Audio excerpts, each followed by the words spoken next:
ਮਿੰਟੂ ਜੀ, ਜਦੋਂ ਬੀਤੇ ਦਿਨੀ ਇਹ ਖਬਰ ਆਈ ਸੀ ਗੈਂਗਸਟਰ ਦੀਪਕ ਟੀਨੂ ਜਿਹੜਾ ਕਿ ਸਿੱਧੂ ਮੂਸੇਵਾਲੇ ਕਤਲकांड ਦੇ ਵਿੱਚ ਲੋੜਿੰਦਾ ਸੀ ਤੇ ਉਹ ਫੜ ਵੀ ਲਿਆ ਗਿਆ ਸੀ, ਜੇਲ੍ਹ ਤੋਂ ਭੱਜ ਗਿਆ ਸੀ ਤੇ ਉਹਨੂੰ ਜੇਲ੍ਹ ਦੇ ਵਿੱਚੋਂ ਭਜਾਉਣ ਵਾਸਤੇ ਇਸ ਗੈਂਗਸਟਰ ਦੀ ਗਰਲਫ੍ਰੈਂਡ ਦੇ ਉੱਪਰ ਸ਼ੱਕ ਪਿਆ ਸੀ। ਹੁਣ ਇਹਦੇ ਬਾਰੇ ਹੋਰ ਡਿਟੇਲਸ ਸਾਹਮਣੇ ਆ ਗਈਆਂ ਨੇ ਵੀ ਉਹ ਸ਼ੱਕ ਸਹੀ ਸੀ। ਵੇਰਵਾ ਕੀ ਹੈ ਮਿੰਟੂ ਜੀ? ਜੀ ਬਿਲਕੁਲ, ਚਾਰਜਸ਼ੀਟ ਇਸ ਮਾਮਲੇ ਦੇ ਵਿੱਚ ਦਾਖਲ ਹੋ ਗਈ ਹੈ। ਤਾਂ ਚਾਰਜਸ਼ੀਟ ਜਿਹੜੀ ਇੱਕ ਤਾਂ ਬਰਖਾਸਤ SIC ਦਾ ਪ੍ਰਿਤਪਾਲ ਸਿੰਘ ਉਹਦੇ ਖਿਲਾਫ, ਗੈਂਗਸਟਰ ਦੀਪਕ ਟੀਨੂ ਦੇ ਖਿਲਾਫ ਤੇ ਉਹਦੀ ਗਰਲਫ੍ਰੈਂਡ ਜਤਿੰਦਰ ਕੌਰ ਜੋਤੀ ਦੇ ਖਿਲਾਫ ਦਾਖਲ ਹੋ ਗਈ ਆ। ਇਸ ਤੋਂ ਇਲਾਵਾ ਕੁਲਦੀਪ ਸਿੰਘ ਕੋਹਲੀ, ਰਾਜਵੀਰ ਕਜਾਮਾ, ਰਾਜਿੰਦਰ ਸਿੰਘ ਗੋਰਾ, ਬਿੱਟੂ ਸਿੰਘ, ਸਰਬਜੋਤ ਸਿੰਘ ਚਿਰਾਗ ਤੇ ਸੁਨੀਲ ਲੋਹੀਆਂ, ਇਹਨਾਂ ਦੇ ਖਿਲਾਫ ਇਹ ਸਾਰਾ ਮੁਕੱਦਮਾ ਜਿਹੜਾ ਦਰਜ ਹੋਇਆ ਸੀਗਾ ਤਾਂ ਉਹਦੀ ਚਾਰਜਸ਼ੀਟ ਹੁਣ ਫਾਈਨਲੀ ਇਹਨਾਂ ਨੇ ਸਬਮਿਟ ਕਰ ਦਿੱਤੀ ਹੈ। ਤਾਂ ਜਾਨੀ ਚਲਾਨ ਪੇਸ਼ ਹੋ ਗਿਆ। ਚਲਾਨ ਦਾ ਮਤਲਬ ਇਹ ਹੁੰਦਾ ਹੈ ਕਿ ਸਾਰੀ ਪੁਲਿਸ ਦੀ ਜੋ ਇਨਵੈਸਟੀਗੇਸ਼ਨ ਹੁੰਦੀ ਹੈ FIR ਤੋਂ ਬਾਅਦ, ਤਾਂ ਉਹ ਇਨਵੈਸਟੀਗੇਸ਼ਨ ਪੂਰਨ ਹੋ ਕੇ ਇੱਕ ਤਰ੍ਹਾਂ ਨਾਲ ਕਹਿ ਲਓ ਕਿ ਟੇਬਲ ਤੇ ਆ ਜਾਂਦੀ ਹੈ ਜੱਜ ਦੇ। ਤਾਂ ਉਸ ਤੋਂ ਬਾਅਦ ਫਿਰ ਚਾਰਜਸ ਫਰੇਮ ਹੁੰਦੇ ਨੇ, ਯਾਨੀ ਦੋ ਸ਼ਾਇਦ ਹੋ ਗਏ, ਤਾਂ ਉਸ ਤੋਂ ਬਾਅਦ ਫਿਰ ਇਹ ਕੇਸ ਜਿਹੜਾ ਤੁਰਦਾ ਹੈ ਅੱਗੇ। ਤਾਂ ਹੁਣ ਇਸ ਮਾਮਲੇ 'ਚ ਜਿਹੜੀ ਚਾਰਜਸ਼ੀਟ ਦਾਖਲ ਹੋਈ ਆ, ਇਹਦੇ ਵਿੱਚ ਦੋ ਚੀਜ਼ਾਂ ਵੇਖਣ ਵਾਲੀਆਂ ਨੇ। ਇੱਕ ਤੇ ਇਹ ਆ ਕਿ ਜਿਹੜੀ ਇਹ ਗਰਲਫ੍ਰੈਂਡ ਹੈ, ਇਹਨੂੰ ਹੀ ਪੁਲਿਸ ਨੇ ਗੁਨਾਹਗਾਰ ਮੰਨਿਆ ਹੈ ਕਿ ਮੁੱਖ ਤੌਰ ਤੇ ਸਾਰਾ ਤਾਣਾ ਬਾਣਾ ਇਸੇ ਦਾ ਹੀ ਬੁਣਿਆ ਹੋਇਆ ਸੀਗਾ। ਕਿਉਂਕਿ ਇਹਨੇ ਮਤਲਬ ਕਿ ਸਾਰਾ ਮੁਹੱਈਆ ਕਰਵਾਇਆ, ਸਾਰਾ ਸਾਜੋ ਸਮਾਨ ਇਕੱਠਾ ਕੀਤਾ, ਕੁਛ ਜਿਹੜੇ ਹੋਰ ਇਹਨੂੰ ਦੇ ਰਹੇ ਸਨ ਸਹਾਇਤਾ, ਉਹਨਾਂ ਸਾਰਿਆਂ ਦੇ ਨਾਮ ਪਾ ਕੇ ਕਿ ਅਸਲ ਦੇ ਵਿੱਚ ਇਹਦੀ ਪਹਿਲਾਂ ਗਿਟਮਿਟ ਸੀ ਕਿਹਦੇ ਨਾਲ? ਪ੍ਰਿਤਪਾਲ ਦੇ ਨਾਲ। ਪ੍ਰਿਤਪਾਲ ਨੇ ਕੀ ਕੀਤਾ?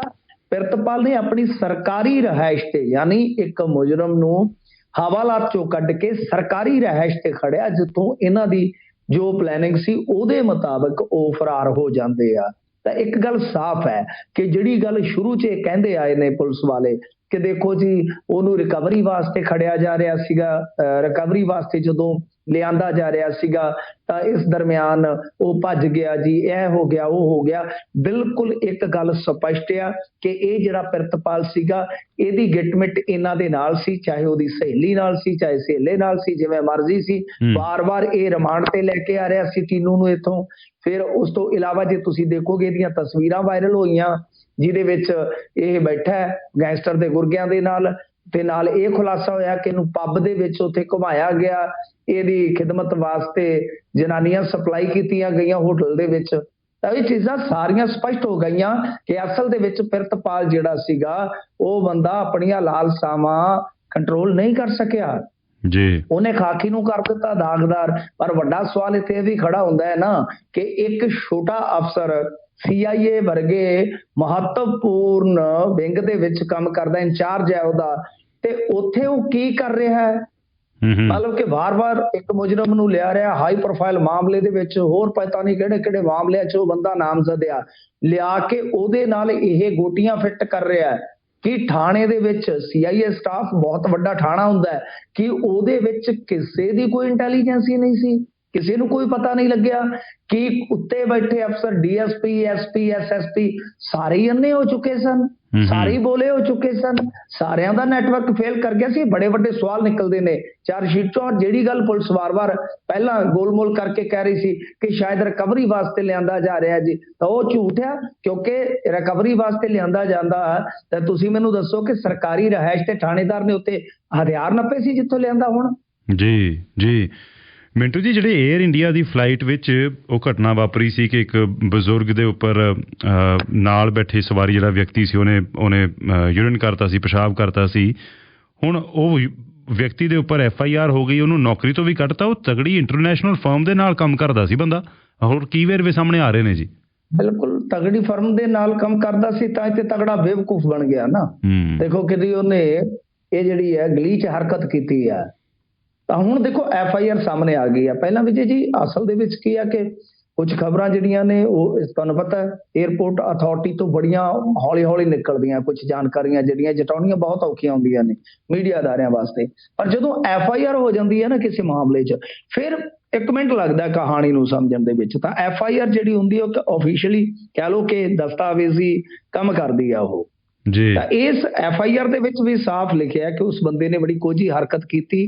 ਕਿਉਂਕਿ ਉਸ ਬੰਦੇ ਨੇ FIR ਦੇ ਮੁਤਾਬਕ ਜੋ ਲਿਖਿਆ ਕਿ ਜਾ ਕੇ ਬਿਜ਼ਨਸ ਕਲਾਸ ਦੇ ਵਿੱਚ ਸ਼ਾਇਦ ਕਿ ਉੱਥੇ ਔਰਤ ਦੇ ਸਾਹਮਣੇ ਪਿਸ਼ਾਬ ਕਰਨਾ ਸ਼ੁਰੂ ਕਰ ਦਿੱਤਾ। ਉਹਦੇ ਵਿਚਾਰੀ ਦੇ ਬੈਗ, ਲੀੜੇ, ਚੱਪਲਾਂ ਇਤਿਆਦਿਕ ਸਭ ਕੁਝ ਭਿੱਜ ਗਿਆ। ਫਿਰ ਉਸ ਤੋਂ ਬਾਅਦ ਉਹਨੇ ਸ਼ਿਕਾਇਤ ਕੀਤੀ, ਕਰੂ ਮੈਂਬਰਸ ਜਿਹੜੇ ਹੁੰਦੇ ਨੇ, ਪਰ ਉਹਨਾਂ ਨੇ ਮਤਲਬ ਕਿ ਉਹਨੂੰ ਚੱਪਲਾਂ ਵਗੈਰਾ ਦੇ ਦਿੱਤੀਆਂ, ਕੁਛ ਕੱਪੜੇ ਦੇ ਦਿੱਤੇ ਤੇ ਬਦਲਵੀਂ ਸੀਟ ਦਾ ਕਹਿਤਾ ਕਿ ਤੁਹਾਨੂੰ ਇੰਤਜ਼ਾਮ ਕਰਦੇ ਨੇ।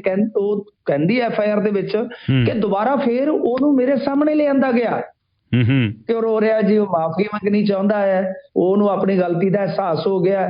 ਤੇ ਮੈਂ ਉਹਨਾਂ ਨੂੰ ਕਿਹਾ ਕਿ ਦੇਖੋ ਮੈਂ ਇਹਦੀ ਸ਼ਕਲ ਵੇਖਣਾ ਬਰਦਾਸ਼ਤ ਨਹੀਂ ਕਰਾਂਗੀ, ਪਰ ਫਿਰ ਉਹ ਕਹਿੰਦੀ ਕਿਉਂਕਿ ਮੇਰੇ ਵੱਸ ਕੁਛ ਨਹੀਂ ਸੀ, ਲਿਆਂਦਾ ਗਿਆ। ਤੇ ਚਲੋ ਉਸ ਤੋਂ ਬਾਅਦ ਇਹ ਫਿਰ ਸਾਰਾ ਜਿਹੜਾ ਜੀ ਠੰਡੇ ਢੰਡੋਰਾ ਹੋ ਗਿਆ।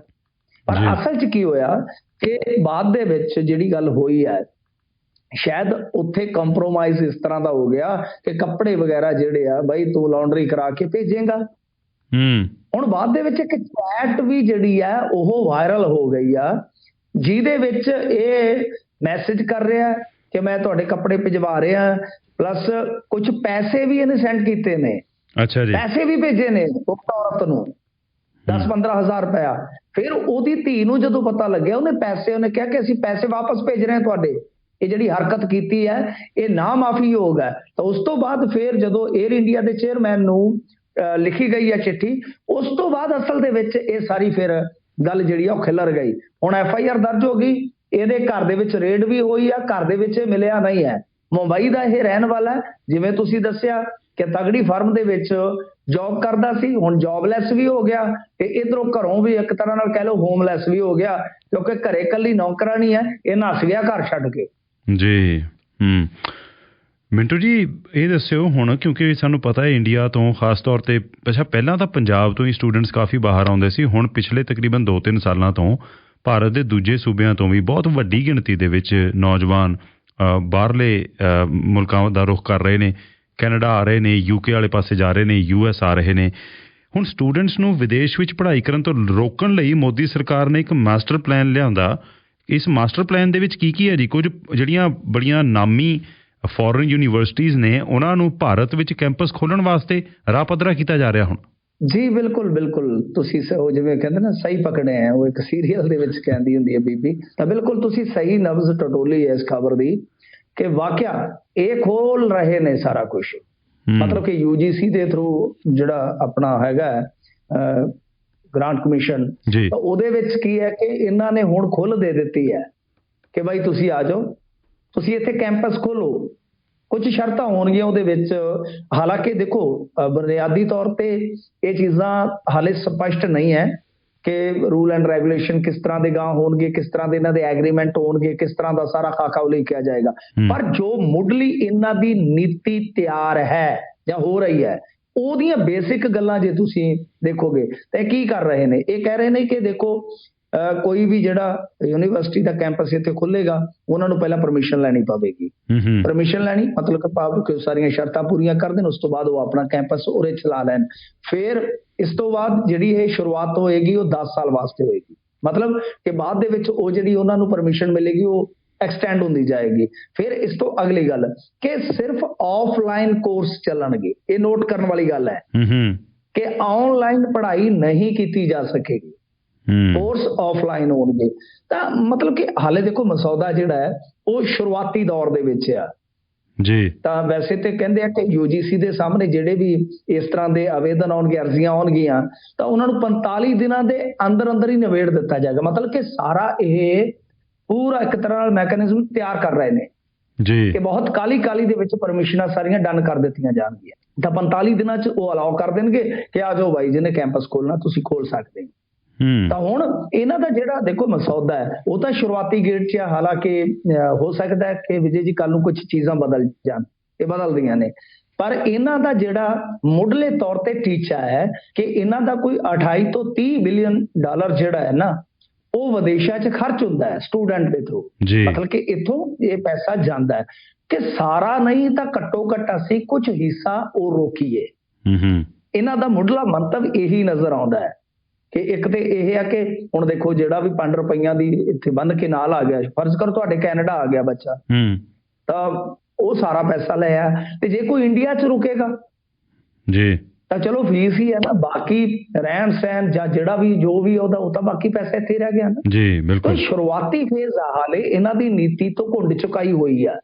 ਬਾਕੀ ਹੋ ਸਕਦਾ ਕਿਉਂਕਿ ਇਹਨਾਂ ਨੂੰ ਲੱਗਿਆ ਹੋਵੇ ਕਿ ਸਾਡੀ ਜਿਹੜੀ ਲੇਬਰ ਹੈ ਜਾਂ ਸਾਡੀ ਕਰੀਮ ਹੈ ਉਹ ਬਹੁਤ ਜ਼ਿਆਦਾ ਮਾਈਗ੍ਰੈਂਟ ਹੋ ਰਹੀ ਹੈ। ਤੁਸੀਂ ਵੇਖੋਗੇ ਨਾ ਐਤਕੀ ਜਿਹੜਾ ਨਾਗਰਿਕਤਾ ਛੱਡਣ ਵਾਲਾ ਉਹ ਵੀ ਰਿਕਾਰਡ ਟੁੱਟ ਗਿਆ। ਜੀ 1,83,000 ਨਾਗਰਿਕਾਂ ਨੇ ਨਾਗਰਿਕਤਾ ਛੱਡੀ ਹੈ, ਜਿਹੜੀ ਕਿ ਬਹੁਤ ਵੱਡੀ ਤਾਦਾਦ ਹੈ, ਇੰਡੀਆ ਦੀ ਨਾਗਰਿਕਤਾ ਛੱਡ ਦਿੱਤੀ। ਜੀ ਤਾਂ ਇਹ ਚੀਜ਼ ਹੈ ਕਿ ਜਿਹੜੇ ਟੌਪਰ ਨੇ, ਚਾਹੇ ਸਾਡੇ IIT ਦੇ ਨੇ, ਚਾਹੇ ਹੋਰ ਇਸ ਤਰ੍ਹਾਂ ਦੀਆਂ ਉੱਚ ਪੜ੍ਹਾਈਆਂ ਕਰਨ ਵਾਲੇ ਨੇ, ਉਹ ਵੀ ਜੇ ਤੁਸੀਂ ਦੇਖੋਗੇ 90% ਤਕਰੀਬਨ ਕਹਿ ਲਓ ਕਿ ਫਿਰ ਬਾਹਰ ਦਾ ਹੀ ਰੁਖ ਕਰਦੇ ਨੇ। ਜੀ ਤੋ ਇਹ ਇੱਕ ਸਮੱਸਿਆ ਹੈ ਬੁਨਿਆਦੀ ਤੌਰ ਤੇ, ਤਾਂ ਇਹਦੇ ਤੇ ਹੁਣ ਇਹਨਾਂ ਨੇ ਕੰਮ ਕਰਨਾ ਸ਼ੁਰੂ ਕੀਤਾ। ਸੋ ਗਾਂ ਇਸ ਪਾਲਿਸੀ ਦਾ ਕੀ ਰਿਜ਼ਲਟ ਹੋਏਗਾ, ਕੀ ਇਹਦਾ ਖਾਕਾ ਉਲੀਕਿਆ ਜਾਏਗਾ, ਉਹਦੇ ਬਾਰੇ ਕੁਝ ਨਹੀਂ ਕਹਿ ਸਕਦੇ। ਪਰ ਹਾਲ ਦੀ ਘੜੀ ਇਹ ਮੁੱਢਲੇ ਦੌਰ ਦੀ ਖਬਰ ਆ ਕਿ ਇਹਨਾਂ ਨੇ ਇਸ ਤਰ੍ਹਾਂ ਦਾ ਸਾਰਾ ਮਸੌਦਾ ਜਿਹੜਾ ਉਹ ਤਿਆਰ ਕਰ ਲਿਆ ਹੈ ਕਿ ਜਿਹੜੀਆਂ ਫੋਰਨ ਦੀਆਂ ਯੂਨੀਵਰਸਿਟੀਆਂ ਇੱਥੇ ਕੈਂਪਸ ਖੋਲ੍ਹਣਾ ਚਾਹੁੰਦੀਆਂ ਹੋਣਗੀਆਂ ਤਾਂ ਅਸੀਂ ਉਹਨਾਂ ਨੂੰ ਇੱਥੇ ਪਰਮਿਟ ਕਰ ਦੇਵਾਂਗੇ। ਇਹ ਇੰਟਰਸਟਿੰਗ ਹੋਏਗਾ ਜੀ ਕਿ ਕਿੰਨੀਆਂ ਉਹ ਯੂਨੀਵਰਸਿਟੀਜ਼ ਹੋਣਗੀਆਂ ਜਿਹੜੀਆਂ ਇੱਧਰ ਨੂੰ ਆਉਣ ਦਾ ਰੁਖ ਵੀ ਕਰਨਗੀਆਂ। ਜੇ ਕੋਈ ਸੱਚਮੁੱਚ ਕੋਈ ਨਾਮੀ ਇੰਟਰਨੈਸ਼ਨਲ ਯੂਨੀਵਰਸਿਟੀ ਇੰਡੀਆ ਦੇ ਵਿੱਚ ਆਪਣਾ ਕੈਂਪਸ ਖੋਲ੍ਹ ਲੈਂਦੀ ਹੈ, ਤੇ ਜਿਵੇਂ ਤੁਸੀਂ ਦੱਸਿਆ ਉਹ ਇੰਪੋਰਟੈਂਟ ਗੱਲ ਹੈ ਉਹ ਕਿ ਸਿਰਫ ਔਨ ਕੈਂਪਸ ਪੜ੍ਹਾਈ ਦੀ ਹੀ ਪਰਮਿਸ਼ਨ ਹੋਏਗੀ, ਆਨਲਾਈਨ ਪੜ੍ਹਾਈ ਦੀ ਪਰਮਿਸ਼ਨ ਨਹੀਂ ਹੋਣੀ। ਸੋ ਉਹਨਾਂ ਨੂੰ ਚੰਗੀ ਪ੍ਰੈਜ਼ੈਂਸ ਆਪਣੀ ਸਥਾਪਿਤ ਕਰਨੀ ਪੈਣੀ ਆ। ਉਹਦਾ ਇੰਡੀਆ ਦੀਆਂ ਡੋਮੈਸਟਿਕ ਯੂਨੀਵਰਸਿਟੀਜ਼ ਦੇ ਉੱਪਰ ਕੀ ਅਸਰ ਪਏਗਾ ਉਹ ਵੀ ਵੇਖਣਾ ਹੋਏਗਾ। ਉਹ ਵੀ ਵੇਖਣਾ ਹੋਏਗਾ, ਔਰ ਇਸ ਤੋਂ ਇਲਾਵਾ ਕਿ ਕੰਪੀਟੀਸ਼ਨ ਕਿੰਨਾ ਕੁ ਬਣਦਾ ਇੱਥੇ ਇਹ ਵੀ ਵੇਖਣਾ ਹੋਏਗਾ। ਤੇ ਇਸ ਤੋਂ ਇਲਾਵਾ ਇਹ ਵੀ ਵੇਖਣਾ ਹੋਏਗਾ ਕਿ ਉਹਨਾਂ ਦਾ ਹੁਣ, ਕਿਉਂਕਿ ਦੇਖੋ ਫੀਸਾਂ ਤੈਅ ਕਰਨ ਦਾ ਅਧਿਕਾਰ ਕਿਹਦਾ ਹੋਏਗਾ? ਹਾਂ ਯੈਸ, ਇਹ ਵੀ ਤਾਂ ਦੇਖਣਾ ਹੋਏਗਾ ਨਾ, ਕਿਉਂਕਿ ਉਹ ਰੂਲ ਐਂਡ ਰੈਗੂਲੇਸ਼ਨ ਉਹ ਕਹਿਣਗੇ ਕਿ ਸਾਡੀ ਜਿਹੜੀ ਯੂਨੀਵਰਸਿਟੀ ਹੈ, ਜਿਹੜੀ ਉਹਨਾਂ ਦੀ ਮੁੱਢਲੀ ਯੂਨੀਵਰਸਿਟੀ ਹੋਏਗੀ, ਜਿਹੜੀ ਕਹਿ ਲਓ ਪੇਰੈਂਟ ਯੂਨੀਵਰਸਿਟੀ ਹੈ ਜਿਹੜੀ, ਕਿ ਉਹ ਅਸੀਂ ਤਾਂ ਉਹਦੇ ਮੁਤਾਬਕ ਕਰਾਂਗੇ। ਤਾਂ ਉਹ ਕੈਂਪਸ ਇੱਥੇ ਹੋਏਗਾ, ਇਹ ਵੀ ਇੱਕ ਵੇਖਣ ਵਾਲਾ ਪਹਿਲੂ ਹੋਏਗਾ ਨਾ। ਕਈ ਚੀਜ਼ਾਂ ਹੋਣਗੀਆਂ। ਫਿਰ ਪਲੇਸਮੈਂਟ ਦੇਖਣੀ ਹੋਏਗੀ ਕਿ ਕੀ ਜ਼ਿਆਦਾ ਪਲੇਸਮੈਂਟ ਹੈ ਜਿਹੜੀ ਬੱਚਿਆਂ ਦੀ ਇੱਧਰ ਹੋਏਗੀ ਜਾਂ ਪੜ੍ਹ ਕੇ ਉਹ ਇੱਧਰ ਰਹਿਣਾ ਪਸੰਦ ਕਰਨਗੇ, ਜਾਂ ਫਿਰ ਇਹ ਕਈ ਦਿਲਚਸਪ ਪਹਿਲੂ, ਜਾਂ ਫਿਰ ਕੀ ਉੱਥੋਂ ਕੀਤੀ ਪੜ੍ਹਾਈ ਅੱਗੇ ਕਿਸੇ ਵੀ ਜਿਸ ਮੁਲਕ ਦੀ ਉਹ ਯੂਨੀਵਰਸਿਟੀ ਆ ਉੱਥੇ ਪਰਮਾਨੈਂਟ ਰੈਜ਼ੀਡੈਂਸੀ ਦਾ ਰਾਹ ਈਜ਼ੀਲੀ ਪੱਧਰਾ ਕਰਦੀ ਹੈ ਕਿ ਨਹੀਂ? ਕਿਉਂਕਿ ਬਹੁਤ ਸਾਰੇ ਸਟੂਡੈਂਟਸ, ਮੈਂ ਉਹੀ ਕਹਿ ਰਿਹਾ, ਪਲੇਸਮੈਂਟ ਜਾਂ ਉਹਨਾਂ ਦਾ ਮੋਟਿਵ ਤਾਂ ਉਹੀ ਹੈ ਨਾ ਪੜ੍ਹਾਈ ਦਾ। ਕਰੈਕਟ, ਪਲੇਸਮੈਂਟ ਅੱਛੀ ਹੋ ਜਾਵੇ, ਉਹਨਾਂ ਦਾ ਮੋਟਿਵ ਤਾਂ ਆਪਣੇ ਹੁਣ ਬੱਚੇ ਆ ਪੰਜਾਬੀ, ਉਹ ਕੀ ਲੈਣ ਆਉਂਦੇ ਆ ਕੈਨੇਡਾ ਦੀ PR? ਜੀ ਬਿਲਕੁਲ, ਉੱਥੇ ਜੌਬ ਮਿਲ ਜਾਵੇ, ਉੱਥੇ ਘਰ ਮਿਲ ਜਾਵੇ, ਸੋ ਮਤਲਬ ਕਿ ਕੀ ਉਹਦੇ ਲਈ ਵੀ ਸਕੋਪ ਹੋਏਗਾ ਅੱਗੇ। ਜੀ ਜੀ, ਇਹ ਚੀਜ਼ਾਂ ਜਿਵੇਂ ਜਿਵੇਂ ਆਏਗਾ ਮਸੌਦਾ ਇਹਦੇ ਤੇ ਨਿਗਾਹ ਰੱਖਾਂਗੇ ਆਪਾਂ ਕਿ ਕੀ ਅੱਗੇ ਇਹਨਾਂ ਦੀ ਪਾਲਿਸੀ ਜਿਹੜੀ ਖੁੱਲ ਕੇ ਆਉਂਦੀ ਹੈ। ਹਾਂ ਬਿਲਕੁਲ, ਕਿਉਂਕਿ ਹਲੇ ਤੇ ਐਜੂਕੇਸ਼ਨ ਦੇ ਰਾਹੀਂ ਇਮੀਗ੍ਰੇਸ਼ਨ ਦਾ ਬੂਹਾ ਖੁੱਲਦਾ ਨਾ। ਜੀ, ਇਹ ਵੀ ਹੈ ਕਿ ਇਕੱਲਾ ਪੈਸਾ ਰੋਕਣਾ ਚਾਹੁੰਦੇ ਨੇ ਜਾਂ ਇਹ ਬੰਦੇ ਹੀ ਰੋਕਣਾ ਚਾਹੁੰਦੇ ਨੇ ਜਾਣਾ, ਇਹ ਵੀ ਮੋਟਿਵ ਹਾਲੇ ਲੁਕਮਾ ਦੇਖਣਾ ਹੋਏਗਾ। ਇੰਡੀਅਨ ਗਵਰਨਮੈਂਟ ਦਾ ਕਿਤੇ ਤਾਂ ਨਹੀਂ ਹੈ, ਕਿਉਂਕਿ ਵਰਕ ਫੋਰਸ ਦੀ ਅੱਜ ਲੜਾਈ ਹੈ ਪੂਰੇ ਵਰਲਡ ਦੇ ਵਿੱਚ। ਦੈਟਸ ਟਰੂ, ਬਿਲਕੁਲ ਬਿਲਕੁਲ ਮਿੰਟੂ ਜੀ। ਅੱਛਾ ਇਹ ਦੱਸਿਓ, ਇਹ ਜਿਹੜੀ ਦਿੱਲੀ ਦੇ ਵਿੱਚ ਹੁਣ MCD ਦਾ ਮੇਅਰ ਚੁਣਿਆ ਜਾਣਾ ਸੀ ਜੀ, ਆਪ ਤੇ ਭਾਜਪਾ ਦੇ ਜਿਹੜੇ ਕਾਉਂਸਲਰ ਨੇ ਕਹਿੰਦੇ ਆਪਸ ਦੇ ਵਿੱਚ ਜੁੱਤ ਪਤਾੰਗ ਹੋ ਗਿਆ, ਕੀ ਬਣਿਆ ਜੀ ਉੱਥੇ? ਦੇਖੋ ਬੜਾ ਧਮਾਚੜ ਪਿਆ ਜੇ ਉੱਥੇ, ਏਦਾਂ ਲੱਗਦਾ ਸੀਗਾ ਜਿਵੇਂ ਮਿਠਨ ਚੱਕਰਵਰਤੀ ਦੀ ਕੋਈ ਫਿਲਮ ਚੱਲ ਪਈ ਹੋਵੇ ਪੁਰਾਣੇ ਸਮੇਂ ਦੇ ਵਿੱਚ। ਤੇ ਤੁਹਾਨੂੰ ਪਤਾ ਸਾਈਕਲ ਦੀ ਓਟ ਲੈ ਕੇ ਗੋਲੀਆਂ ਚਲਾ ਦਿੰਦਾ ਹੁੰਦਾ ਸੀ ਮਿਠਨ ਚੱਕਰਵਰਤੀ। ਖੈਰ ਗੱਲ ਇਹ ਹੈ ਕਿ ਭਾਈ ਉੱਥੇ ਅੱਜ ਹੋਣਾ ਸੀ ਮੇਅਰ ਦਾ ਇਲੈਕਸ਼ਨ, ਮਤਲਬ ਕਿ ਕਾਉਂਸਲਰਾਂ ਨੇ ਚੁਣਨਾ ਸੀਗਾ। ਤਾਂ ਇੱਥੇ ਸ਼ੁਰੂਆਤ ਦੇ ਵਿੱਚ ਕਿਉਂਕਿ ਜਿਹੜੇ LG ਸੀ ਉਹਨਾਂ ਨੇ ਪ੍ਰੋਟੈਮ ਸਪੀਕਰ ਬਣਾ ਦਿੱਤਾ। ਪ੍ਰੋਟੈਮ ਸਪੀਕਰ ਕੀ ਹੁੰਦਾ ਵਿਜੇ ਜੀ, ਤੁਸੀਂ ਸਮਝਦੇ ਹੋ? ਇੱਕ ਪਾਰਟ ਟਾਈਮ, ਮਤਲਬ ਕਿ ਟਾਈਮ ਪਾਸ। ਹੁਣ ਦੇਖੋ ਕੋਈ ਗਠਨ ਨਹੀਂ ਹੋਇਆ, ਫਰਜ਼ ਕਰੋ ਲੋਕ ਸਭਾ ਦਾ ਜਾਂ ਵਿਧਾਨ ਸਭਾ ਦਾ ਗਠਨ ਨਹੀਂ ਹੋਇਆ, ਪਰ ਉੱਥੇ ਸ਼ੁਰੂਆਤ 'ਚ ਸਹੁੰ ਚੁਕਾਉਣ ਵਾਸਤੇ ਤੇ ਆਪਾਂ ਨੂੰ ਇੱਕ ਸਪੀਕਰ ਚਾਹੀਦਾ ਹੈ ਨਾ। ਉਹ ਮਤਲਬ ਕਿ ਪਾਰਟ ਟਾਈਮ ਕਹਿ ਲਓ, ਪ੍ਰੋ ਟਾਈਮ ਕਹਿ ਲਓ, ਤਾਂ ਉਹਨੂੰ ਸਪੀਕਰ ਬਣਾ ਦਿੱਤਾ ਜਾਂਦਾ। LG ਨੇ ਬਣਾ ਦਿੱਤਾ, 2 ਜਣੇ ਸੀਗੇ। ਆਮ ਆਦਮੀ ਪਾਰਟੀ ਵਾਲੇ ਕਹਿੰਦੇ ਸਾਡਾ ਬਣਾ ਦਿਓ, ਕਹਿੰਦੇ ਕਿ ਨਹੀਂ ਭਾਜਪਾ ਵਾਲਾ ਠੀਕ ਰਹੇਗਾ, ਭਾਜਪਾ ਵਾਲਾ ਸਹੀ ਰਹੇਗਾ। ਤਾਂ ਜਦੋਂ ਭਾਜਪਾ ਵਾਲਾ ਬਣ ਗਿਆ, ਉਹਨਾਂ ਨੇ ਜਿਹੜੇ ਨੋਮੀਨੇਟ ਮੈਂਬਰ ਸੀਗੇ, ਕੁਝ ਤਾਂ ਕਾਉਂਸਲਰ ਜਿਹੜੇ ਇਲੈਕਟ ਹੋ ਕੇ ਆਏ, ਜਿਹੜੇ ਨੋਮੀਨੇਟ ਹੋ ਕੇ ਆਏ, ਉਹਨਾਂ ਨੂੰ ਸਹੁੰ ਚੁਕਾਉਣੀ ਸ਼ੁਰੂ ਕਰ ਦਿੱਤੀ। ਇਹਨਾਂ ਨੇ ਇਤਰਾਜ਼ ਜਤਾਇਆ, ਇਹਨਾਂ ਨੇ ਕਿਹਾ ਕਿ ਸਾਡਾ ਹੱਕ ਬਣਦਾ ਪਹਿਲਾਂ, ਰੀਤ ਦੇ ਮੁਤਾਬਕ, ਪਿਰਤ ਦੇ ਮੁਤਾਬਕ ਸਹੁੰ ਪਹਿਲਾਂ ਅਸਾਂ ਚੁੱਕਣੀ ਆ। ਇੱਥੋਂ ਹੀ ਚੱਲਦਾ ਕੰਮ ਫਿਰ ਧੌਲ ਤੱਪੇ ਤੱਕ, ਫਿਰ ਧੱਕਮ ਧੱਕੇ ਤੱਕ, ਫਿਰ ਸਟੂਲਾਂ ਤੇ ਚੜ ਗਏ, ਮੇਜ਼ਾਂ ਤੇ ਚੜ ਗਏ। ਜਿਵੇਂ ਪੁਰਾਣੇ ਸਮੇਂ 'ਚ ਮਾਸਟਰ ਜੀ ਕਿਤੇ ਬਾਹਰ ਚਲੇ ਜਾਂਦੇ ਤੇ ਸਕੂਲ 'ਚ ਜੋ ਕਲਾਸ 'ਚ ਹਾਲਾਤ ਹੁੰਦੇ, ਬਸ ਸਮਝ ਲਓ ਕਿ ਇੱਥੋਂ ਵੀ ਬੁਰੇ ਹੋ ਗਏ। ਜੀ ਕੋਈ ਇਹਨਾਂ ਨੇ ਕਸਰ ਨਹੀਂ ਛੱਡੀ, ਯਾਨੀ ਦੋਨਾਂ ਧਿਰਾਂ ਨੇ ਕੋਈ ਸਾਊ ਸਲੱਗ ਨਹੀਂ ਨਜ਼ਰ ਆਇਆ। ਤਾਂ ਖੈਰ ਉਸ ਤੋਂ ਬਾਅਦ ਫਿਰ ਮੇਰ ਦੋ, ਜਿਵੇਂ ਕਹਿੰਦੇ ਨਾ ਸਦੀਕ ਕਿ ਲਾਲਾ ਲਾਲਾ ਹੋ ਗਈ, ਖਾੜਾ ਗਿਆ ਹੱਲ ਸੀ। ਜੀ ਤੇ ਗੱਲ ਇਹ ਹੈ ਕਿ ਖਾੜਾ ਫਿਰ ਹੱਲ ਹੀ ਜਾਣਾ ਸੀਗਾ, ਉਹ ਹੱਲ ਤਾਂ ਕੋਈ ਨਿਕਲਿਆ ਨਹੀਂ, ਮੇਰ ਦੀ ਚੋਣ ਵਿੱਚੇ ਰਹਿ ਗਈ। ਇਹਨਾਂ ਦਾ ਆਪਸ ਦੇ ਵਿੱਚ ਹੀ ਫਿਰ ਘਮਸਾਨ ਸ਼ੁਰੂ ਹੋ ਗਿਆ। ਉਹ ਘਮਸਾਨ ਅੰਦਰ ਵੀ ਰਿਹਾ ਤੇ ਬਾਹਰ ਆ ਕੇ ਵੀ ਇੱਕ ਦੂਜੇ ਤੇ ਇਹਨਾਂ ਨੇ ਚਿੱਕੜ ਸੁੱਟਿਆ। ਜੀ ਤੇ ਮਿੰਟੂ ਜੀ, ਇਹ ਕਿਹੜਾ PCS ਹੈ ਜਿਹਨੂੰ ਕਰਪਸ਼ਨ ਦੇ ਦੋਸ਼ਾਂ ਹੇਠ ਗ੍ਰਿਫਤਾਰ ਕੀਤਾ ਗਿਆ? ਦੇਖੋ, ਇਹ ਜਿਹੜਾ PCS ਹੈ ਇਹ ਲੁਧਿਆਣੇ ਤੋਂ ਗ੍ਰਿਫਤਾਰ ਕੀਤਾ ਗਿਆ ਹੈ। ਇਹ ਇੱਕ ਚੀਜ਼ ਜਿਹੜੀ ਹੈ ਨਾ ਉਹ ਵੇਖਣ ਵਾਲੀ ਹੈ ਕਿ ਸਾਡੇ ਪੰਜਾਬ ਦੇ ਵਿੱਚ ਦੇਖੋ PCS ਜੌਬ ਜਿਹੜੀ ਆ ਉਹਨੂੰ ਤਰਸਦੇ ਨੇ ਲੋਕ। ਪਿਛਲੇ ਸਮੇਂ ਤੁਸੀਂ ਦੇਖਿਆ ਹੋਣਾ ਇੱਕ ਭਰਤੀ ਨਿਕਲੀ ਸੀਗੀ ਨਾਇਬ ਤਹਿਸੀਲਦਾਰਾਂ ਦੀ, ਉਹਦਾ ਕਿੰਨਾ ਰੌਲਾ ਪਿਆ ਮੈਰਿਟ ਦਾ, 12 13 ਫਿਰ 18 19, ਉਹ ਇੰਨਾ ਰੌਲਾ ਪਿਆ ਕਿ ਸਾਰੀਆਂ ਪਾਰਟੀਆਂ ਮੈਦਾਨ 'ਚ ਆ ਗਈਆਂ ਸਨ। ਸਿਰਫ ਚੇਅਰ ਕਿਹੜੀ ਹੈ ਕਿ ਨਾਇਬ ਤਹਿਸੀਲਦਾਰ ਲੱਗਣਾ ਹੈ, ਤਹਿਸੀਲਦਾਰ। ਤਾਂ ਇਹ PCS ਜਿਹੜੇ ਹੁੰਦੇ SDM ਤੱਕ ਪਹੁੰਚਦੇ ਆ, ਜਿਹੜੇ ਗਾਂਹ ਵੀ ਨਿਕਲਦੇ ਨੇ ਆਪਾਂ ਦੇਖਦੇ ਆ। ਤਾਂ ਜਿਹੜੇ PCS ਨੇ ਉਹ ਇੱਥੇ ਪਹੁੰਚ ਕੇ ਕਿਸ ਤਰ੍ਹਾਂ ਚੱਲਦੇ ਆ, ਇਹ ਵੇਖਣ ਵਾਲੀ ਗੱਲ ਆ। RTA ਸੀਗਾ ਇਹ ਧਾਲੀਵਾਲ, ਨਰਿੰਦਰ ਸਿੰਘ ਧਾਲੀਵਾਲ, ਜਿਹਨੂੰ ਅਰੈਸਟ ਕੀਤਾ ਗਿਆ। ਅਰੈਸਟ ਇਸ ਕਰਕੇ ਕੀਤਾ ਗਿਆ ਕਿਉਂਕਿ ਇਹਦੀਆਂ ਸ਼ਿਕਾਇਤਾਂ ਗਈਆਂ। ਫਿਰ ਬਾਅਦ ਦੇ ਵਿੱਚ ਇਹਨੇ ਜਿਹੜਾ ਕੋਈ ਨਿੱਜੀ ਇਹਦਾ ਹੋਮਗਾਰਡ ਸੀਗਾ ਉਹਨੂੰ ਜੋ ਦਿੱਤਾ ਲਿਆ ਸੀਗਾ, ਉਹਨੇ ਉਹ ਸਾਰਾ ਵਾਅਦੇ ਮਾਫ ਬਣ ਕੇ ਪੈਸਾ ਜਿਹੜਾ ਉਹ ਸਰੈਂਡਰ ਕਰ ਦਿੱਤਾ। 4 ਲੱਖ ਰੁਪਈਆ ਜਿਹੜਾ ਸੀਗਾ ਕਹਿੰਦੇ ਕਿ ਦਸੰਬਰ ਮਹੀਨੇ 'ਚ ਇਹਨਾਂ ਨੇ ਇਕੱਠਾ ਕੀਤਾ। ਹਿਸਾਬ ਲਾ ਲਓ 1 ਮਹੀਨੇ 'ਚ 4 ਲੱਖ। ਕਾਹਦੇ ਕਰਕੇ? ਕਿਉਂਕਿ ਤੁਸੀਂ ਦੇਖਿਆ ਲੁਧਿਆਣਾ ਬੜਾ ਵੱਡਾ ਸ਼ਹਿਰ ਆ, ਉਹਦੇ ਵਿੱਚ ਬੱਸਾਂ ਬਹੁਤ ਆਉਂਦੀਆਂ ਨੇ। ਇਹਨਾਂ ਨੂੰ ਤਾਂ ਤੁਹਾਨੂੰ ਪਤਾ ਕਿ ਬੱਸ ਟਰੱਕ ਕੋਈ ਵੀ ਘਿਰ ਜਾਵੇ ਤਾਂ ਬਸ ਕੁਛ ਨਾ ਕੁਛ ਦੇ ਕੇ ਛੁੱਟੇਗਾ, ਨਹੀਂ ਤਾਂ ਚਲਾਨ ਮੋਟਾ ਹੈ। ਤਾਂ ਚਲਾਨ ਨਾ ਕੱਟਣ ਦੀ ਇਵਜ਼ ਦੇ ਵਿੱਚ ਇਹ ਮਹੀਨਾ ਲੈਂਦਾ ਸੀਗਾ। ਹਾਲੇ 4 ਲੱਖ ਹੈ।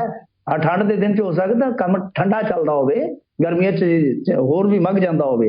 ਤਾਂ ਮਤਲਬ ਕਿ ਇਹ ਕਿਹਾ ਜਾ ਰਿਹਾ, ਕਥਿਤ ਤੌਰ ਤੇ ਦਾਅਵਾ ਕੀਤਾ ਜਾ ਰਿਹਾ ਕਿ ਸਿਰਫ ਦਸੰਬਰ ਮਹੀਨੇ ਦੀ ਉਗਰਾਹੀ ਜਿਹੜੀ 4 ਲੱਖ ਦੀ ਇਹ ਬਰਾਮਦ ਹੋਈ ਆ। ਤਾਂ ਤੁਸੀਂ ਅੰਦਾਜ਼ਾ ਲਾ ਲਓ। ਅਖੇ ਪਹਿਲਾਂ ਤਾਂ ਕਹਿੰਦੇ ਹੁੰਦੇ ਸੀਗੇ ਕਿ ਦੇਖੋ ਜੀ ਇਹ ਪੈਸਾ ਉੱਤੋਂ ਤੱਕ ਜਾਂਦਾ, ਕਿ ਹੁਣ ਵੀ ਉੱਤੋਂ ਤੱਕ ਜਾਂਦਾ ਪੈਸਾ? ਇਹ ਬੜਾ ਵੱਡਾ ਸਵਾਲ ਹੈ। ਤੇ ਜੇ ਹੁਣ ਉੱਤੋਂ ਤੱਕ ਨਹੀਂ ਜਾਂਦਾ ਬਈ, ਤਾਂ ਫਿਰ ਤੁਸੀਂ ਹੇਠੋਂ ਤੱਕ ਕਿਉਂ ਗਰਕ ਗਏ ਹੋ? ਥੋੜਾ ਹੀ ਬਹੁਤੀ ਸ਼ਰਮ ਕਰੋ। ਟੌਰੀ ਤੁਹਾਡੀ ਨੌਕਰੀ ਹੈ, ਟੌਰੀ ਤੁਹਾਡੀ ਕੁਰਸੀ ਹੈ ਯਾਰ। ਕਿੰਨੀ ਤਨਖਾਹ, ਸਾਰੀਆਂ ਸਹੂਲਤਾਂ ਫ੍ਰੀ। ਇੱਥੇ ਤੇ ਤੁਸੀਂ ਹੁਣ ਦੇਖੀ ਹੋਣੀ ਆ ਪਿਛਲੇ ਦਿਨਾਂ ਦੀ ਰਿਪੋਰਟ ਕਿ DCਆਂ ਦੇ ਘਰ ਜਿਹੜੇ ਆ ਨਾ ਕਈ ਹਜ਼ਾਰ ਵਰਗ ਮੀਟਰ 'ਚ ਨੇ। ਤਾਂ ਬਈ ਸਬਰ ਕਰੋ ਯਾਰ, ਸਬਰ ਕਰੋ। ਜੇ ਨਹੀਂ ਤਾਂ ਹੁਣ ਤੁਸੀਂ ਦੇਖ ਲਓ ਕਿ ਸਾਰਾ ਕੈਰੀਅਰ ਵੀ ਗਿਆ, ਦਾਗ ਵੀ ਲੱਗ ਗਿਆ, ਤੇ ਹੁਣ ਗਾਂ ਗਰਮੀ ਦੇ ਦਿਨ ਵੀ ਹੋ ਸਕਦਾ ਕਿ ਫਿਰ ਜੇਲ੍ਹ ਦੇ ਵਿੱਚ ਨਿਕਲ ਜਾਣ। ਇਸ ਕਰਕੇ ਇਹ ਜਿਹੜਾ ਕਰਪਸ਼ਨ ਦਾ ਖੇਡ ਹੈ ਬਹੁਤ ਵੱਡੇ ਪੱਧਰ ਤੇ ਚੱਲ ਰਿਹਾ, ਹਾਲ ਦੀ ਘੜੀ ਵੀ ਚੱਲ ਰਿਹਾ। ਪਰ ਇਸ ਸਵਾਲ ਦਾ ਜਵਾਬ ਨਹੀਂ ਮਿਲ ਰਿਹਾ ਕਿ ਕੀ ਹੁਣ ਵੀ ਉੱਤੇ ਤੱਕ ਕੋਈ ਮਹੀਨਾ ਜਾਂਦਾ ਹੈ? ਤੇ ਜੇ ਹੁਣ ਉੱਤੇ ਤੱਕ ਨਹੀਂ ਜਾਂਦਾ ਫਿਰ ਤੇ ਤੁਹਾਡੇ ਕੋਲ ਕੋਈ ਬਹਾਨਾ ਹੀ ਨਹੀਂ। ਇਹ ਆਖੇ ਜੀ ਅਸੀਂ ਤੇ ਮਜਬੂਰੀਆਂ ਦੇ ਮਾਰੇ ਹੀ ਕਰਪਟ ਹੋ ਜਾਂਦੇ ਆ। ਜੀ ਮਿੰਟੂ ਜੀ, ਕਹਿੰਦੇ ਵੀ ਕੈਨੇਡਾ ਤੋਂ ਅੰਮ੍ਰਿਤਸਰ ਵਾਲੀ ਜਿਹੜੀ ਫਲਾਈਟ ਹੈ ਡਾਇਰੈਕਟ ਕੋਈ, ਉਹਨੂੰ ਲੈ ਕੇ ਇੱਕ ਬੜੇ ਲੰਬੇ ਸਮੇਂ ਤੋਂ ਲੌਬਿੰਗ ਚੱਲਦੀ ਆ ਰਹੀ ਆ। ਹੁਣ ਜਿਹੜੀ ਰੀਸੈਂਟਲੀ ਅਨਾਊਂਸਮੈਂਟ ਕੀਤੀ ਗਈ ਸੀ ਕਿ ਜੀ ਇੰਡੀਆ ਤੇ ਕੈਨੇਡਾ ਦਰਮਿਆਨ ਫਲਾਈਟਾਂ ਦੇ ਵਿੱਚ ਵਾਧਾ ਕੀਤਾ ਜਾਣਾ, ਉਹਦੇ ਵਿੱਚ ਅੰਮ੍ਰਿਤਸਰ ਦਾ ਨਾਂ ਫੇਰ ਨਹੀਂ ਸੀ ਆਇਆ। ਹੁਣ ਗੱਲ ਕਹਿੰਦੇ ਵੀ ਉਹਦੇ ਵਾਸਤੇ ਜਿਹੜੀ ਰਿਕੁਐਸਟ ਹੈਗੀ ਆ, ਜਿਹੜੀ ਆਥੋਰਾਈਜੇਸ਼ਨ ਆ, ਇੰਡੀਆ ਵਾਲੇ ਕਹਿੰਦੇ ਵੀ ਕੈਨੇਡਾ ਵਾਲੇ ਸਾਨੂੰ ਨਹੀਂ ਕਹਿੰਦੇ ਅਸੀਂ ਫਲਾਈਟ ਭੇਜਣੀ ਆ। ਇੱਥੇ ਕਹੀ ਜਾਂਦੇ ਨੇ ਵੀ ਜੀ ਇੰਡੀਆ ਨੇ ਆਥੋਰਾਈਜੇਸ਼ਨ ਦੇਣੀ ਆ ਤਾਂ ਫਲਾਈਟ ਡਾਇਰੈਕਟ ਸ਼ੁਰੂ ਹੋਊਗੀ। ਪਰ ਕਹਿੰਦੇ ਅਜੇ ਵੀ ਜਿਹੜੀ ਉਹ ਆਸ ਹੈਗੀ ਆ, ਉਹ ਆਸ ਦਾ ਦੀਵਾ ਪੂਰੀ ਤਰ੍ਹਾਂ ਬੁਝਿਆ ਨਹੀਂ। ਕੈਨੇਡਾ ਤੋਂ ਅੰਮ੍ਰਿਤਸਰ ਵਾਲੀ ਫਲਾਈਟ ਮਤਲਬ ਉਹਦਾ ਅਜੇ ਵੀ ਉਮੀਦ ਬਾਕੀ ਆ। ਹਾਂ ਬਿਲਕੁਲ, ਕਹਿੰਦੇ ਹੁੰਦੇ ਕਿ ਹੋਪ ਸਭ ਸੇ ਵੱਡੀ ਤੋਪ ਜੀ। ਤਾਂ ਇਸੇ ਦੇ ਚੱਲਦੇ ਹੁਣ ਅੰਮ੍ਰਿਤਸਰ ਇਨੀਸ਼ੀਏਟਿਵ ਇੱਕ ਸੰਸਥਾ ਹੈ, ਹਾਂਜੀ, ਉਹਨਾਂ ਨੇ ਇਸ ਗੱਲ ਦੀ ਫੇਰ ਇੱਕ ਵਾਰੀ ਕਹਿ ਲਓ ਕਿ ਉਮੀਦ ਜਗਾਈ ਆ। ਉਹ ਕਹਿੰਦੇ ਕਿ ਗੱਲਬਾਤ ਚੱਲ ਰਹੀ ਹੈ ਤੇ ਹੁਣ ਉਹਨਾਂ ਨੇ PPT ਬਣਾ ਕੇ ਦੇਣੀ ਹੈ, ਪੇਸ਼ ਕਰਨੀ ਹੈ। ਉਹ ਕਹਿੰਦੇ ਕਿ ਇੱਕ 에ਅਰਲਾਈਨ ਕੰਪਨੀ ਦੇ ਨਾਲ ਤਕਰੀਬਨ ਸਾਡੀ ਗੱਲ ਨੇਪਰੇ ਚੜ੍ਹਨ ਵਾਲੀ ਹੈ। ਦੇਖੋ ਇਹ ਬਹੁਤ ਫਾਈਟ ਕਰ ਰਹੇ ਨੇ। ਜਿਹੜੇ ਅੰਕੜੇ ਆਪਾਂ ਰਿਪੋਰਟ ਕਰਦੇ ਹੁੰਦੇ ਆ ਕਿ ਸਾਲ ਦੇ ਕਿੰਨੇ ਆ ਯਾਤਰੂ ਵਧੇ ਆ, ਕਿੰਨੀਆਂ ਫਲਾਈਟਾਂ ਘਟੀਆਂ ਨੇ ਅੰਮ੍ਰਿਤਸਰ, ਉਹ ਸਾਰੇ ਅੰਕੜੇ ਇੱਥੋਂ ਹੀ ਨਿਕਲਦੇ ਨੇ ਜ਼ਿਆਦਾਤਰ ਜੀ। ਇਹ ਬਹੁਤ ਕੰਮ ਕਰਦੇ ਨੇ। ਤਾਂ ਇਹਨਾਂ ਦੇ ਕਨਵੀਨਰ ਜਿਹੜੇ ਹੈਗੇ ਸਮੀਪ ਸਿੰਘ ਗੁਮਟਾਲਾ ਹੈ ਉਹਨਾਂ ਦਾ ਨਾਮ, ਤਾਂ ਉਹ ਬਹੁਤ ਹਾਰਡ ਵਰਕ ਕਰਦੇ ਆ ਇਸ ਦੇ ਮੱਦੇਨਜ਼ਰ। ਤਾਂ ਖੈਰ ਇਹਨਾਂ ਨੇ ਇੱਕ ਵਾਰੀ ਫਿਰ ਉਮੀਦ ਜਗਾਈ ਹੈ ਕਿ ਗੱਲ ਸਾਡੀ ਲਗਭਗ ਨੇਪਰੇ ਚੜ੍ਹਨ ਵਾਲੀ ਆ, ਖੁਸ਼ਖਬਰੀ ਤੁਹਾਨੂੰ ਮਿਲ ਸਕਦੀ ਆ। ਤਾਂ PPT ਅਸੀਂ ਪੇਸ਼ ਕਰਨੀ ਆ, ਅਸੀਂ ਆਪਣੀ ਪ੍ਰੈਜੈਂਟੇਸ਼ਨ ਜਦੋਂ ਦੇ ਦੇਵਾਂਗੇ ਤਾਂ ਹੋ ਸਕਦਾ ਕਿ ਮਸਲਾ ਹੱਲ ਹੋ ਜਾਵੇ। ਚਲੋ ਦੇਖਦੇ ਹਾਂ, ਇੰਤਜ਼ਾਰ ਕਰਦੇ ਹਾਂ। ਇੰਤਜ਼ਾਰ ਕਰਨ ਦੇ ਨਾਲ ਥੋੜੀ ਦੁਆ ਵੀ ਕਰ ਦਿੰਦੇ ਹਾਂ ਕਿ ਸਾਰਾ ਕੁਝ ਜਿਹੜਾ ਠੀਕ ਹੋ ਜਾਵੇ ਜੀ। ਤੇ ਮਿੰਟੂ ਜੀ ਇਹ ਦੱਸਿਓ, ਉੱਤਰਾਖੰਡ ਦੇ ਵਿੱਚ ਕਿਹੜਾ ਸ਼ਹਿਰ ਹੈ ਜਿੱਥੇ ਅਚਾਨਕ ਬਹੁਤ ਸਾਰੇ ਘਰ ਧੱਸਣੇ ਸ਼ੁਰੂ ਹੋ ਗਏ? ਇਹ ਦੇਖੋ ਜੋਸ਼ੀਮਠ ਜੋਸ਼ੀਮਠ ਨਾਮ ਜਿਹੜਾ ਹੈ ਉਹ ਪੰਜਾਬੀ ਆਪਣੇ ਜਾਣਦੇ ਨੇ, ਕਿਉਂਕਿ ਜਦੋਂ ਹੇਮਕੁੰਟ ਸਾਹਿਬ ਨੂੰ ਜਾਂਦੇ ਨੇ ਤਾਂ ਰਸਤੇ ਦੇ ਵਿੱਚ ਇਹ ਇੱਕ ਬਹੁਤ ਕਹਿ ਲਓ ਕਿ ਵੱਡਾ ਟਿਕਾਣਾ ਪੈਂਦਾ ਹੈ ਜਿੱਥੇ ਠਹਿਰਿਆ ਜਾਂਦਾ ਹੈ ਜਾਂ ਰੁਕਿਆ ਜਾਂਦਾ ਇੱਕ ਵਾਰੀ। ਤਾਂ ਖੈਰ ਇਹ ਜਿਹੜਾ ਜੋਸ਼ੀਮਠ ਹੈ ਇਹਦੇ ਵਿੱਚ ਕੀ ਹੈ ਕਿ ਬਹੁਤ ਸਾਰੇ ਘਰਾਂ ਨੂੰ ਤਰੇੜਾਂ ਆ ਗਈਆਂ ਅਚਾਨਕ। ਤਰੇੜਾਂ ਆ ਗਈਆਂ, ਘਰ ਪੱਟਣੇ ਸ਼ੁਰੂ ਹੋ ਗਏ। 561 ਘਰਾਂ ਦੀਆਂ ਦੀਵਾਰਾਂ ਹੁਣ ਤੱਕ ਪਾਟ ਚੁੱਕੀਆਂ ਨੇ ਔਰ ਇਹ ਨਿਰੰਤਰ ਮੁਸਲਸਲ ਪਾੜਦੀਆਂ ਜਾ ਰਹੀਆਂ ਨੇ। ਘਰ ਬੜੇ ਵਧੀਆ, ਬਹੁਤ ਵਧੀਆ ਘਰ ਮੈਂ ਦੇਖ ਰਿਹਾ ਸੀਗਾ, ਵਿੱਚੋਂ ਤਸਵੀਰਾਂ ਆ ਰਹੀਆਂ ਨੇ ਕਿ ਵੱਡੀਆਂ ਵੱਡੀਆਂ ਤਰੇੜਾਂ ਛੱਡ ਰਹੇ ਨੇ ਮਕਾਨ। ਤਾਂ ਹੁਣ ਇਹ ਸਮਝਿਆ ਜਾ ਰਿਹਾ ਕਿ ਅਸਲ ਦੇ ਵਿੱਚ ਇਹ ਜਿਹੜਾ ਸ਼ਹਿਰ ਹੈ ਥੱਲੇ ਧੱਸਣਾ ਸ਼ੁਰੂ ਹੋ ਗਿਆ, ਥੱਲੇ ਨੂੰ। ਤਾਂ ਇਹ ਇੱਕ ਤਰ੍ਹਾਂ ਨਾਲ ਕਹਿ ਲਓ ਕਿ ਬਹੁਤ ਵੱਡਾ ਖਤਰਾ ਪੈਦਾ ਹੋ ਗਿਆ। 70 ਪਰਿਵਾਰਾਂ ਨੂੰ ਤਾਂ ਇਹਨਾਂ ਨੇ ਗੈਸਟ ਹਾਊਸਾਂ ਦੇ ਵਿੱਚ ਸ਼ਿਫਟ ਕੀਤਾ ਕਿਉਂਕਿ ਉੱਥੇ ਟਿਕਾਣੇ ਹੈਗੇ ਨੇ, ਕਿਉਂਕਿ ਜਗ੍ਹਾ ਬਹੁਤ ਵਧੀਆ ਹੈ ਉੱਤਰਾਖੰਡ। ਔਰ ਇਸ ਸ਼ਹਿਰ ਜੋ ਜਿਹੜਾ ਜੋਸ਼ੀਮਠ ਹੈ ਨਾ ਵਿਜੇ ਜੀ, ਇਹਨੂੰ ਕਿਹਾ ਜਾਂਦਾ ਗੇਟਵੇ ਆਫ ਹਿਮਾਲਿਆ। ਰਾਈਟ। ਤਾਂ ਇਹਦੇ ਕਾਰਨ ਕਈ ਨੇ, ਜੇ ਤੁਸੀਂ ਕਾਰਨ ਲੱਭੋਗੇ ਤਾਂ ਦੇਖੋ ਗੱਲ ਕੀ ਹੈ, ਜੋਸ਼ੀਮਠ ਪਹਾੜਾਂ ਦੇ ਵਿੱਚ ਜੋ ਸਦੀਆਂ ਪਹਿਲਾਂ ਦਾ ਮਲਬਾ ਪਿਆ ਉਹਦੇ ਉੱਤੇ ਵਸਿਆ ਸ਼ਹਿਰ ਹੈ। ਤੇ ਜਦੋਂ ਇਹ ਯੂਪੀ ਦਾ ਪਾਰਟ ਹੋਇਆ ਕਰਦਾ ਸੀਗਾ ਉਸ ਵੇਲੇ ਇੱਕ ਐਸੀ ਮਿਸ਼ਰਾ ਦੀ ਅਗਵਾਈ ਦੇ ਵਿੱਚ 18 ਮੈਂਬਰੀ ਕਮੇਟੀ ਬਣੀ ਸੀ।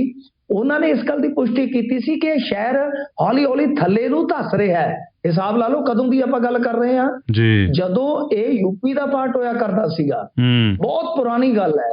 ਤਾਂ ਤੁਸੀਂ ਅੰਦਾਜ਼ਾ ਲਾ ਲਓ ਕਿ ਉਸ ਤੋਂ ਬਾਅਦ ਫਿਰ ਕਿੰਨਾ ਸ਼ਹਿਰੀਕਰਨ ਵਧਿਆ ਹੋਏਗਾ ਔਰ ਕਈ ਸਮੱਸਿਆਵਾਂ ਨੇ। ਹੁਣ ਇੱਕ ਚੀਜ਼ ਹੋਰ ਹੈ, ਉਹ ਕਾਬਲੇ ਗੌਰ ਹੈ ਕਿ ਇਹ ਨਾ ਇੱਕ ਬਹੁਤ ਵੱਡੀ ਰੋਡ ਬਣਾ ਰਹੇ ਨੇ ਹਿਮਾਲਿਆ ਦੇ ਉੱਤੇ ਲਾ ਲਓ ਕਿ ਜੋ ਚਾਈਨਾ ਦੇ ਨੇੜੇ ਨੇੜੇ ਤੁਰਿਆ ਜਾਏਗਾ।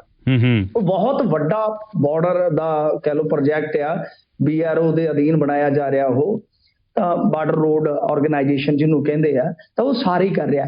ਇੱਥੋਂ 4 ਲੇਨ ਲੰਘ ਰਿਹਾ ਉਹ ਕੁਝ ਲੋਕਾਂ ਨੇ, ਮੈਂ ਦੇਖ ਰਿਹਾ ਸੀ, ਪ੍ਰੋਟੈਸਟ ਕੀਤਾ ਉੱਥੇ ਜਾ ਕੇ, ਉਸ ਕੰਮ ਨੂੰ ਰੁਕਵਾਇਆ। ਹਾਲਾਂਕਿ ਇੰਡੀਆ ਸਰਕਾਰ ਦਾ ਉਹ ਇੱਕ ਤਰ੍ਹਾਂ ਨਾਲ ਕਹਿ ਲਓ ਕਿ ਜੋ ਆਪਣੀ ਰੱਖਿਆਤਮਕ ਨੀਤੀ ਹੁੰਦੀ ਹੈ, ਡਿਫੈਂਸ ਦੀ ਨੀਤੀ ਹੁੰਦੀ, ਉਹਦਾ ਹਿੱਸਾ ਹੈ। ਉੱਥੇ ਵੀ ਕੰਮ ਰੋਕਣਾ ਪਿਆ। ਸੋ ਕਹਿੰਦੇ ਆ ਕਿ ਉਹਦੇ ਨਾਲ ਵੀ ਕੁਝ ਨੁਕਸਾਨ ਹੋਇਆ, ਕੁਝ ਹੋਇਆ ਕਿ ਕਿੰਨਾ ਕੁ ਹੋਇਆ ਤੇ ਨਹੀਂ ਕਹਿ ਸਕਦੇ। ਪਰ ਇਸ ਸ਼ਹਿਰ ਦਾ ਹੁਣ ਭਵਿੱਖ ਜਿਹੜਾ ਸੁੰਦਰ ਸ਼ਹਿਰ ਹੈ, ਇਹਦਾ ਭਵਿੱਖ ਦਾਅ ਤੇ ਲੱਗ ਗਿਆ। ਤੇ ਦਾਅ ਤੇ ਲੱਗ ਗਿਆ ਉਹਨਾਂ ਲੋਕਾਂ ਦਾ ਵੀ ਭਵਿੱਖ ਜਿਨ੍ਹਾਂ ਨੇ ਸਾਰੀ ਜ਼ਿੰਦਗੀ 'ਚ ਮਰ ਕੇ ਘਰ ਬਣਾਇਆ ਸੀ। ਜੀ। ਤੇ ਮਿੰਟੂ ਜੀ, ਅੱਜ ਦੀ ਖੁਸ਼ਨੁਮਾ ਖਬਰ ਕੀ ਆ? ਖੁਸ਼ਨੁਮਾ ਖਬਰ ਆਪਾਂ ਅੱਜ ਦੇਖੀਏ ਤਾਂ ਅੱਜ 2 ਤਰ੍ਹਾਂ ਦੀ ਖੁਸ਼ਨੁਮਾ ਖਬਰ ਹੈ। ਕਹਿੰਦੇ ਕਿ ਉਮਰਾਂ 'ਚ ਕੀ ਰੱਖਿਆ। 82 ਸਾਲ ਦੀ ਬੇਬੇ ਨੇ PhD ਦੀ ਡਿਗਰੀ ਹਾਸਲ ਕੀਤੀ ਹੈ। ਤੇਜਸ਼ਦੀਪ ਅਜਨੌਦਾ ਜੀ ਦੀ ਰਿਪੋਰਟ ਹੈ ਮੈਲਬੌਰਨ ਤੋਂ। 82 ਸਾਲਾਂ ਦੀ ਐਲੀਸਨ ਨੇ ਇਹ ਜਿਹੜੀ ਉਪਾਧੀ ਹਾਸਲ ਕੀਤੀ ਹੈ। ਦੇਖੋ ਡਾਕਟਰ ਬਣ ਗਈ ਵੀ 82 ਸਾਲ ਦੀ ਉਮਰ ਦੇ ਵਿੱਚ। ਤੇ ਪੰਜਾਬੀਆਂ ਨਾਲ ਵੀ ਜੁੜੀ ਇੱਕ ਖਬਰ ਹੈ ਕਿ ਭੁਪਿੰਦਰ ਸਿੰਘ ਪ੍ਰੀਮੀਅਰ ਲੀਗ ਦੇ ਵਿੱਚ ਪਹਿਲੇ ਪੰਜਾਬੀ ਮੂਲ ਦੇ ਰੈਫਰੀ ਬਣ ਜਾ ਰਹੇ ਆ। ਮੈਦਾਨ 'ਚ ਵੀ ਪੰਜਾਬੀ ਨਜ਼ਰ ਆਏਗਾ। ਹਾਂਜੀ, ਖੇਡੇਗਾ ਨਹੀਂ ਪਰ ਖਿਡਾਏਗਾ ਜ਼ਰੂਰ। ਰੈਫਰੀ ਬਣ ਕੇ ਭੁਪਿੰਦਰ ਸਿੰਘ ਜੀ ਨੇ ਵੀ ਇਤਿਹਾਸ ਰਚਿਆ। 2 ਖੁਸ਼ਨੁਮਾ ਖਬਰਾਂ ਨੇ। ਤੋ ਇਹ ਹੈ ਕਿ ਭਾਈ ਜਿਹੜੇ ਪੜ੍ਹਨ ਵਾਲੇ ਆ ਨਾ, ਜਿੱਦਾਂ ਕਹਿੰਦੇ ਕਿ ਭਾਈ ਕੋਈ ਇੱਕ ਦਿਨ ਅੱਗੇ ਵੀ ਆਪਾਂ ਇੱਕ ਪੰਜਾਬੀ ਬਾਬੇ ਦੀ ਗੱਲ ਕੀਤੀ ਸੀ, ਕਿੰਨੀਆਂ ਡਿਗਰੀਆਂ ਨੇ ਉਹਨਾਂ ਦੇ। ਹਾਂਜੀ। ਉਸੇ ਤਰ੍ਹਾਂ ਆਪਾਂ ਕਹਿ ਸਕਦੇ ਹਾਂ ਕਿ ਭਾਈ ਸਿੱਖਣ ਦੀ ਕੋਈ ਉਮਰ ਨਹੀਂ, ਕੋਈ ਹੱਦ ਨਹੀਂ। ਜਿਵੇਂ ਕਹਿੰਦੇ ਨਾ, ਉੱਡਣਾ ਹੋਵੇ ਤਾਂ ਆਕਾਸ਼ ਬਥੇਰੇ ਆ। ਸੋ ਇਸ ਕਰਕੇ ਸਿੱਖਦੇ ਜਾਓ। ਜਿੰਨੀ ਵੀ ਤੁਹਾਨੂੰ ਜ਼ਿੰਦਗੀ ਬਖਸ਼ੀ ਹੈ ਪਰਮਾਤਮਾ ਨੇ, ਉਹਦੇ ਵਿੱਚ ਜਿੰਨਾ ਕੁਝ ਸਿੱਖ ਸਕਦੇ ਹੋ, ਹਾਸਲ ਕਰ ਸਕਦੇ ਹੋ, ਕਰੋ। ਜੀ।